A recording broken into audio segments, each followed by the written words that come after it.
nitwa Luke Dusenge ndatumira urubyiruko rwose ruri muri Dallas muri Rwandan Christian Convention izabera muri Dallas ntukabure ngwino tubane tugirane ibintu byiza mu kuboko kw'Imana nk'abanyarwanda.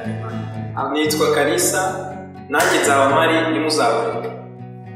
Nitwa Sonia ngwino tugirane ibintu byiza nk'urubyiruko uzagera fanye as much as you can. Moi c'est Christian, ne manquez pas cette occasion unique. My name is Raisa Abideh Domise. My name is Michelle Abideh Domise. God bless you. Domise.